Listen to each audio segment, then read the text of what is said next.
Hey friends, and welcome to another episode of the Soul CEO podcast. My name is Rachel Fakark, and I am your host here at Soul CEO. We are passionate about helping network marketers and entrepreneurs build a profitable business without losing their family, their friends, or their soul. In today's episode, we're going to be talking about expectation, fluctuations in business, highs and lows, and this crazy notion that I think has kind of fell victim inside, especially the direct sales space. But absolutely, I would just kind of want to talk about what you should expect with sales, income inside, and revenue inside of your business, growth turns, momentum, all that jazz. If you're brand new to the podcast, hit the subscribe button, smash that if you will. And I really would love if you leave a written review, the 5-star ratings, reviews, all the sort of love. Share it because this podcast is free. So I rely on you guys, my faithful listeners, to spread the good word. Now, just before we dive in, something kind of new, a little disclaimer that when we're ever talking about money, we're talking about business, that all results are going to vary. And in network marketing specifically, it is hard and it takes a lot of freaking work. It can take many years to create a really profitable business, if ever. And many people only make a couple $100s a month. Some people make nothing. So it really depends on what you put on this. This is not any sort of guarantee. All results will vary. So get back to your company's compensation and legal, terminologies or statements to see what is realistic for the effort and the sales that you put in. Okay, so just got off a call, mentoring call. Really blessed to have a ton of friends in the industry of network marketing and direct sales. And this call came from a 6-figure income earner. And it's funny because it was almost parallel to a conversation about, I could probably put on my hands about 10 times since COVID of people that have reached out to me and have been in a flurry. I mean, they've just been in a tizzy of what was going on with their business. And if you don't know that, just kind of break down the basics, that every business has 3 seasons or 3 stages or 3 different temperatures or speeds. Your business is either growing, in momentum. Your business is either stable, pretty solid, but you're not really growing. You're kind of just maintaining as is. You add in some customers, you lose some customers, and you're pretty much at the same income level and sales and revenue. And then the third, obviously, your business is retracting. It's going backwards. You're losing sales. You're losing revenue. Basically, you don't have enough people coming in the front door, and the back door is wide open. So might be a sales issue, might be a retention issue, might be both. We can always diagnose that in future episodes. But the conversation really started today, and it started with this woman who is a newer 6-figure income earner. And she was really frustrated because since I would say about the middle point of this year, her business has been declining. And to give you a little backstory, she's been in the industry for a little while, but this is really her first run at leadership, her first run at really building a successful network. And it took her several years to get to, at her point, maybe $10,000 a month. And what had happened was she didn't re-rank, and she hasn't re-ranked. And so she hit it a couple of times, and for about, 6, 7, 8, 9 months throughout the pandemic. And then this summer it softened and she went quote unquote backwards. So she was dealing with this imposter syndrome of, Rachel, I'm being promoted as a emerald, but I'm only paid as a ruby. I'm just using, terms for ranks or whatever. I'm being promoted as a rank 8, but I'm only a rank 7 or whatever. And she's like, I feel like a fraud. I feel like I'm doing something wrong. Is this normal? And she asked me, she goes, Rachel, have you ever not re-ranked? And I said, yeah, I've been in this industry 15 years. 15 years, guys, is plenty of time to have all 3 seasons.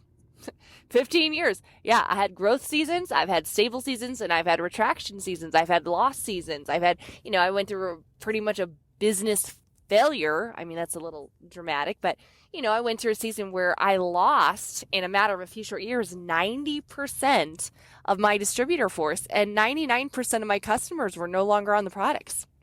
My income had gone down 90 90%. My volume had cut 90% in about, I'm trying to think, like a 2 to 3 year time. So yeah, I've been certainly, yep, girlfriend, I have been in places where I wasn't re-ranking. I've been in that even in my current company. I remember shortly after I hit a rank, this was several years ago, I think 2017, like 2 months later, mid of summer, I didn't re-rank. My business went down by about 10% in the month of September, and I didn't hit that, like a quote, like it's called 9, Pro 9.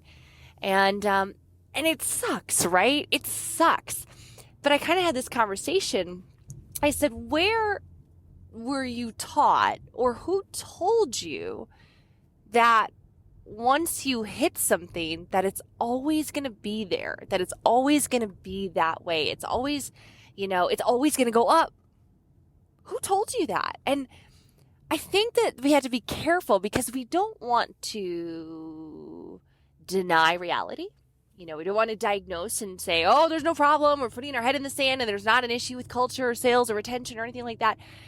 But that's not what she was doing. But she had the expectation that her business would always be the same and that it was always growing. And if it wasn't, that she was an utter failure. And I said, no, honey, no, let's talk about it. One, you got the natural seasons. When you get a pop of momentum, when things, the law of the big mo, as John C. Maxwell calls it, momentum in the big mo makes everything seem easier. It makes everything seem easier. I mean, even dead fish go with the current, okay? So there are people that are attracted inside of your organization because of the belief, the posture, the excitement, the speed, the movement, the stories, right? And so you attract a ton of people inside of your business that really aren't serious entrepreneurs or really don't have their footing. They haven't come with a firm foundation of their why. They just got in because they thought it was going to be easy money. And that's unfortunate, but it's human nature. We don't want to stop it. It's not like you're in momentum. You're like, okay, slow down, everybody. We want to make sure that everybody has leadership growth and skill growth, and everyone's got their why and their person. No. We go with the ebbs and flows of the seasons. And so her business went through a year long or so. I can't remember what she said, like 9 months, whatever, of this insane growth. And then now it's been like about 5 or 6 months. Your business has stabilized and has not requalified. And there's a couple things to consider. First off, who taught you that? Like, who said that it was always going to be that way? I think about traditional businesses. So we can't quite compare apples to oranges. Network marketing is its own little beast, its own little monster, right? It's different than a brick and mortar. But if I were to go to any brick and mortar business, I am going to guess that whether it be a restaurant or, maybe even a hair salon or a retail store, certainly, that they're going to have seasons of their business. They're going to have seasonality. They probably had years where they were much more profitable and years where they had no profit. In fact, if you could look at most traditional businesses, I bet you that without knowing the statistics offhand, that most businesses don't turn a profit for several years. So here we join network marketing and we have this weird expectation that we're going to make 10 grand a month or more in a very short period of time. Well, that's ridiculous. I mean, it is absolutely ridiculous. Even though I created a very large income quickly, it wasn't month one for me. Yeah, it might have been month one in my company, but I was on month, I don't know, 100 and something, right? I was in like month 120 when I joined my current company. So I didn't really make, 16,000 or whatever, like my first month. No. I was on month 120 of my journey, of my influence, of my network, of my skill development, of my mindset and the value that I gave to the marketplace. So who taught you that? Because, most traditional businesses are going to have ebbs and flows. It's going to take them a while to be profitable. Secondly, not that we should just totally excuse a period of retraction or a period of, let's say the revenue sales go down a little bit. But you have to step back, and it's good to get counsel. It's good to have third-party people that can speak into your life, into your leadership, into your, your systems, kind of have a coach, if you will, that doesn't make money on you. And they can tell you what you need to hear, not what you want to hear. And they're going to tell you in different times of my life when I was in periods of retraction, I had several different coaches. Some of them were insanely megalomaniac, narcissistic, horrific people. But a few of them were like, Rachel, it's your emotional intelligence. Rachel, it's your leadership. Rachel, you're this, you're that, or you got complacent, or, hey, you have a leadership gap in your team, which, is common in network marketing, especially after a period of large growth. You're going to have a period where your leaders, meaning like their emotional intelligence, their buy-in, their commitment hasn't quite caught up yet. And so over time, it'll always stabilize. But I had coaches in my life and they called me out. But I'll tell you, even like in periods recently for me, I've had seasons in my business. Right now we're in some growth. This will be actually a really great last couple of months for us. But we had seasons during the pandemic where we were really flat. Now, I could beat myself up. That doesn't really serve you. But I analyzed and I said, where do I need to grow? What needs to improve in me? What skills do I need to improve on? What communication needs to be enhanced? What tools does my team need? Where can I double down on, culture or improving recruiting? I look at it, but I also know that this is just seasons. Like there's going to be seasons of growth. There's going to be seasons of stabilizing. There's going to be seasons of loss. And I just feel like there's this weird thing with network marketing that, leaders, the first time that they ever don't grow, they want to throw the baby out with the bathwater, or they want to blame themselves, or they want to blame everybody else. It's like, hey, all right, let's just take a step back. Let's look at this from a 30,000 foot view. Are you still in production mode? That phase one, are you still introducing brand new people to the business, to the products, to the services that you offer? Okay, great, check. So if you're still living by moral authority, you haven't gone complacent, you're not in full management mode, okay, great. Secondly, what's the leadership led of your team? Where are they at? Or do you have a bunch of 2s on your team and you're 8? Or do you have a bunch of 3s and you're a 7 or 9? Like, is there a big gap there? Do you have any full-timers, or do you have most people that are just doing this part-time, spare time when they're, when they can, or when it's flexible for them? That can impact sales quite a bit. They say that the stability of your income in network marketing is going to be based on how many full-timers you have. And that really makes sense, because if my team is built on all part-timers can dismiss their business. They can put it on the shelf. They can, take a break whenever they want. Full-timers have to make it happen. So your business is only as secure as how many full-timers you have. So you look at yourself, your own personal production, you look at your team. Obviously you probably want to look at yourself as far as also your own, what don't you see? Are you being tyrannical? Are you being assertive? Are you not being assertive enough to drive your team? Have you stepped into your voice? Are you controlling everything? Are you micromanaging? So you can assess it, but just because you're in a season where it's, kind of gone backwards a little bit, it doesn't mean that you're awful. It doesn't mean that this doesn't work. It means that this is business. And now you have a choice. You have a choice if you want to go up, right? If you want to go back into momentum, you have to decide what it is that you can do, what you can control. You might be having to find a new class of 2022 or 2023. You might need to go find a brand new crop of people to run with if your people are currently complacent and not selling anymore. You might need to adjust some culture things on your team. Maybe you don't offer enough training. You haven't really built up people's skills. Or maybe you focus so much on skill set, but you haven't really worked on the mindset of a leader and what it's going to take for your teamies to really kind of grow into themselves. Maybe you need to get more creative with campaigns, or maybe things have been promoting. I mean, I had to talk to a girlfriend the other day. She's a top earner. She's like, we have 7 promotions going on simultaneously with my company. Maybe your team just needs a little bit of a breather. Maybe they're just exhausted.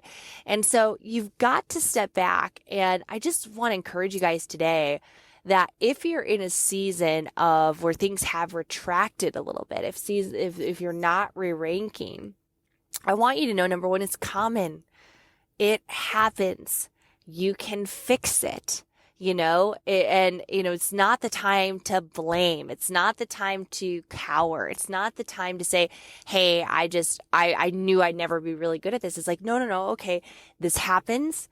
I need to adjust. I need to reinvent myself or my team. I need to push through these times. There was my girlfriend who was in a company for the last 11 years. They went through several CEO changes. And she calls them the dark period, like the dark ages of her business. And I said, what'd you do? Because you weren't growing. Things were so crazy. There was so much confusion. What'd you do? She goes, I doubled down on growing my team, like growing their emotional intelligence, growing their skill set, pouring into them, teaching them as much as I possibly could. And she added value to them. And now, years later, her business is now like 4 or 5 times the size.